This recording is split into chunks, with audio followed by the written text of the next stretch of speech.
Aux Émirats arabes unis, depuis hier, le chef de l'État Alassane Ouattara prend part ce mardi à la conférence internationale des investisseurs.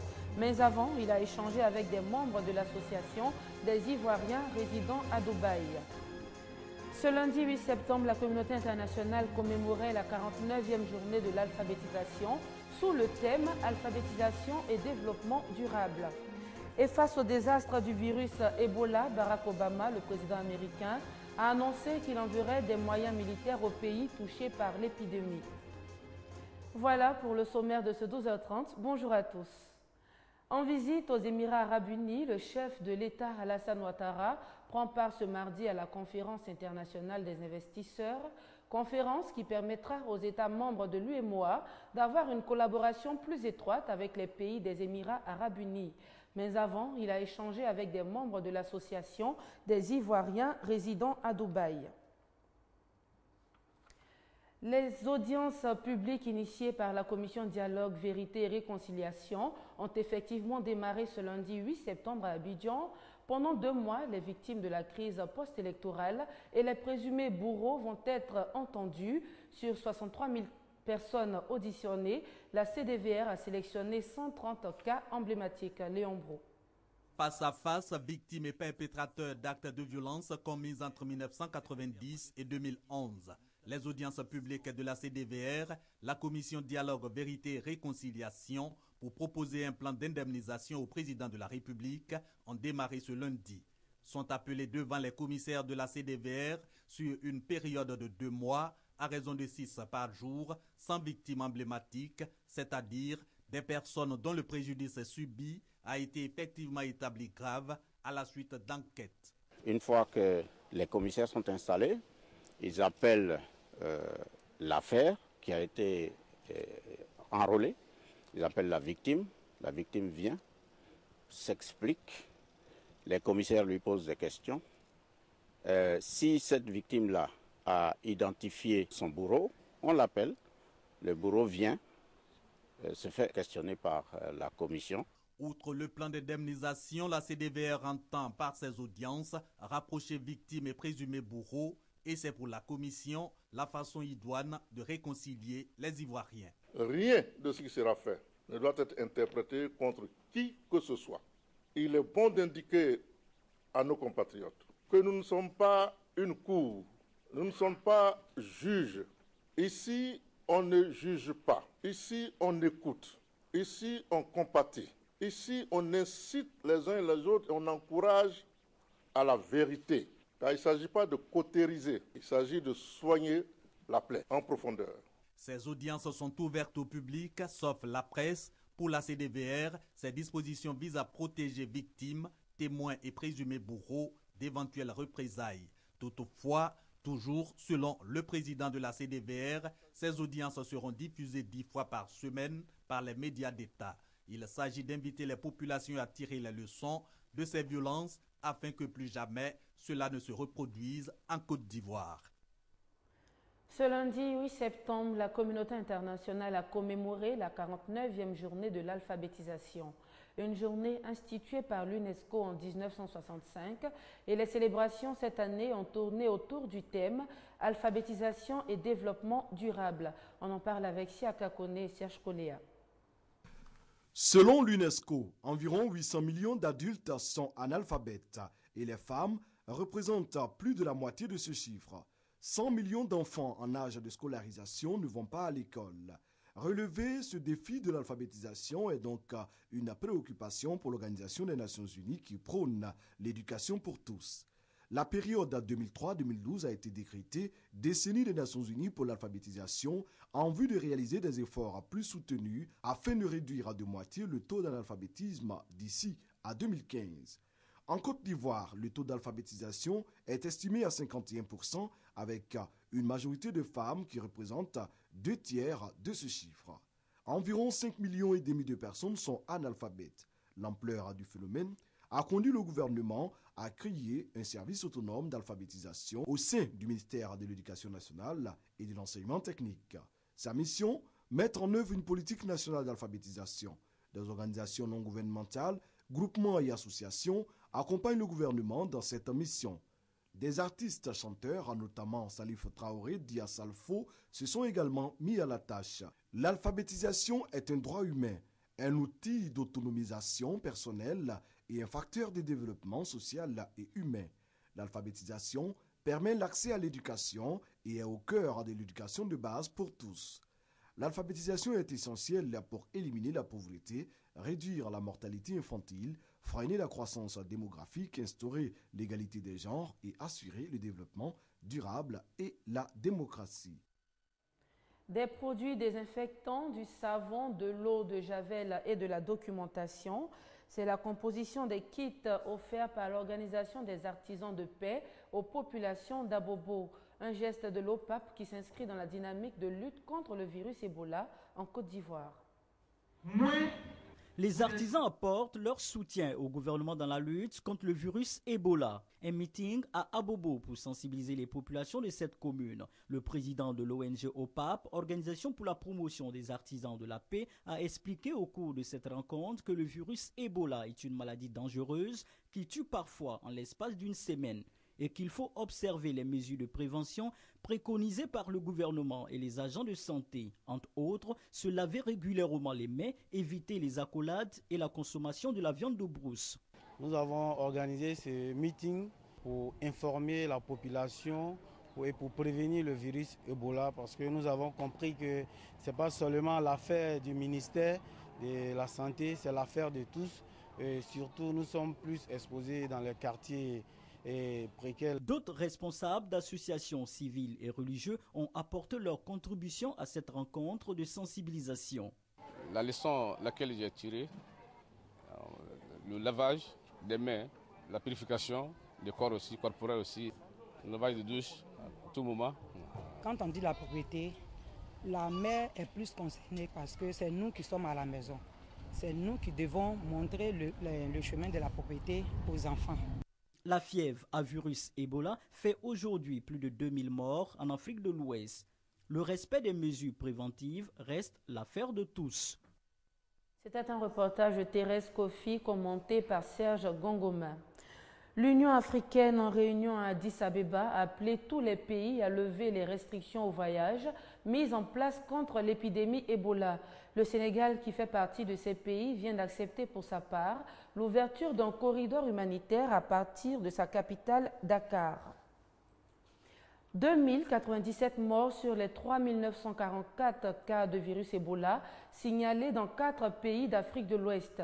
C'est le dernier bilan établi par l'OMS concernant le virus Ebola.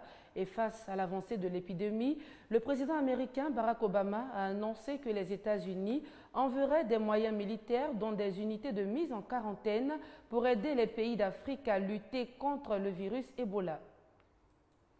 2 jours après le déblocage par l'Union européenne de 140 millions d'euros, les États-Unis ont proposé l'envoi de moyens militaires en Afrique pour lutter contre Ebola. C'est Barack Obama en personne qui l'a annoncé dimanche lors d'une interview à la NBC. Pour le président américain, c'est une question de priorité nationale. Nous allons devoir envoyer des éléments militaires américains pour, par exemple, installer des unités de mise en quarantaine et des équipements afin d'assurer la sécurité des équipes médicales qui arrivent du monde entier. Même en faisant cela, plusieurs mois vont passer avant que le problème ne soit sous contrôle en Afrique, mais cela n'atteindra pas nos côtes. L'engagement américain marque une nouvelle étape dans la mobilisation internationale contre la pire épidémie d'Ebola de l'histoire. Au Libéria, pays le plus touché, 5 nouveaux centres de traitement sont en cours de construction, chacun d'une capacité d'une centaine de lits. L'un de ces centres sera implanté dans une ancienne clinique de Bouchard Island, dans la banlieue de la capitale, Monrovia. Une bonne nouvelle pour les habitants qui veulent en finir avec cette crise sanitaire majeure. Je pense que c'est la bonne approche. La lutte contre l'Ebola ne se fait pas au niveau national. Il s'agit de traiter la crise au niveau local. Et je pense que si nous continuons sur cette voie, nous arriverons à éliminer l'Ebola du Libéria. Les pays voisins sont toujours dans la crainte d'une contagion. Le Bénin a renforcé les mesures de prévention. Le gouvernement a élaboré une feuille de route. Les contrôles doivent être renforcés dans les aéroports. Une soixantaine de personnes sont actuellement formées pour prendre la température et éventuellement placer en quarantaine les passagers qui pourraient s'avérer contagieux. Récemment, à Nyangon-Lokwa, un quartier de la commune de Yopougon, s'est tenue la première édition du Festival national de poissons. Un rendez-vous qui se veut désormais la plateforme d'échange entre les différents acteurs de la pêche et les consommateurs de poissons. On en parle avec Eve Boué et Anzeli Kayoura. Yopougon Nyangon-Lokwa. Sur ce site aménagé se déroule un événement, la première édition du Festival du Poisson. L'objectif, selon son initiateur, est d'instaurer une plateforme d'échange entre les différents acteurs du secteur de la pêche. Montrer aux Ivoiriens que le poisson peut se consommer parce que, le poisson contient beaucoup de protéines, des minéraux et des oméga, ce qui est important, très bon pour la croissance et également pour la santé. Donc il fallait que quelque part un jour, on se retrouve autour, dans une enceinte pour ensemble déguster le poisson sous toutes ses formes. 3 jours pour faire découvrir toutes les facettes de cette protéine animale à déguster sous forme de soupe, embraisée ou piquée. Ça c'est le mérou, oui. On fait ça en soupe. Ça commence par de 5 000 à 8 000, à 7 000, à 6 000, à 5 000. Voilà, accompagné à ticket, avec le pain. Et les consommateurs n'ont pas boudé leur plaisir. On a commandé un poisson, un premier poisson, on a mangé. Il était tellement bon qu'on en a commandé un deuxième, qu'on vient à peine de finir. Le Festival du Poisson 2014 a réuni près de 20 000 visiteurs. Ambiance musicale et concours culinaires ont rythmé ces moments. Si vous voulez vous rendre à Rubino, c'est à 25 km d'Agboville, il va falloir vous armer de courage. La route menant à cette localité de plus de 32 000 âmes n'est plus praticable. Le bitume a cédé la place au gravat. Une absence donc de route qui a des conséquences directes sur ceux qui vivent là-bas à Rubino. Par exemple, les marchés sont de moins en moins ravitaillés. Koné Pargassoro et Brouléon, qui y ont fait un tour, nous font le point de la situation. Rubino, localité dans la région de l'Agnébitiassa, précisément dans le département d'Agboville. Que de difficultés pour accéder à cette commune. La raison, l'état de dégradation avancé de la voie d'accès à la ville. À une distance de 25 km, on ne peut pas mettre au moins 1h30 de temps à chose de Rubino à Agboville. Mais c'est avec l'état de la route, on peut mettre 1h30 ou bien presque 2h du temps avant d'arriver à Agboville. Les remorques, comme les grumiers, bon, c'est eux qui peuvent rentrer dans les villages. Mais après ceux-là, si ce n'est pas Kia, comme moto, bon, rien ne peut rentrer. Ce mauvais état de la route n'est pas sans effet sur les activités économiques de Rubino. Si la route est bitumée, cela va permettre aux véhicules de transporter facilement les marchandises et c'est d'ici aussi d'apporter les ouvriers en ville pour faire le commerce. Interpellé, le conseil municipal s'active pour réhabiliter les mois prochains la voie d'accès à Rubino. Ce que nous voulons dire à la population, restez mobilisés, restez tranquilles. Nous allons faire cette route-là, Rubino à Agboville, ça va se faire. Les regards sont désormais tournés vers le conseil municipal, à l'image de ce tracteur qui n'attend que le feu vert des autorités compétentes pour reprofiler la route. En attendant, les bicyclettes restent les moyens privilégiés de déplacement des populations. Enfin, Barack Obama a annoncé qu'il présenterait demain mercredi son plan d'action pour lutter contre l'État islamique. Combattre les exactions des djihadistes de l'État islamique en Irak et en Syrie et qui sèment la terreur dans les rangs des populations ne se ralliant pas à leur drapeau, tels que les Yazidis convoitent ici fuir encore par milliers vers la Turquie, le président Obama a levé un coin du voile sur sa stratégie. Sans attendre l'annonce officielle mercredi de son plan d'action, il en a révélé les grandes lignes dans un entretien avec la chaîne CNN. Nous ne cherchons pas à envoyer des centaines de milliers de soldats américains. Nous allons continuer au sein d'une coalition internationale à mener des frappes aériennes en soutien au travail de terrain des troupes irakiennes et kurdes. Dans l'attente de l'adoption d'un nouveau gouvernement à Bagdad, Washington continue de fournir un soutien stratégique et logistique aux forces irakiennes et kurdes convoitent ici à enterrer un de leurs peshmerga tombés au combat contre les djihadistes. Mais le président américain réclame une large coalition pour venir à bout d'un ennemi qui relève selon lui plus que d'un simple conflit avec l'Iran ou entre sunnites et chiites. Pas seulement l'Arabie Saoudite, mais aussi des partenaires tels que la Jordanie, les Émirats Arabes Unis et la Turquie doivent s'engager. C'est leur environnement et les dangers se posent en ce moment plus directement à eux qu'à nous. Réunis dimanche au Caire, les ministres des Affaires étrangères de la Ligue arabe ont apporté un début de réponse, sans préciser s'il s'agissait d'un soutien explicite au projet américain de coalition. Le Conseil a réaffirmé l'engagement ferme à prendre toutes les mesures nécessaires pour assurer la sécurité nationale arabe et affronter toutes les organisations extrémistes, dont l'organisation terroriste de l'État islamique. Le secrétaire d'État américain est attendu dans les prochains jours au Moyen-Orient et dans le Golfe pour sonder les intentions des partenaires régionaux des États-Unis.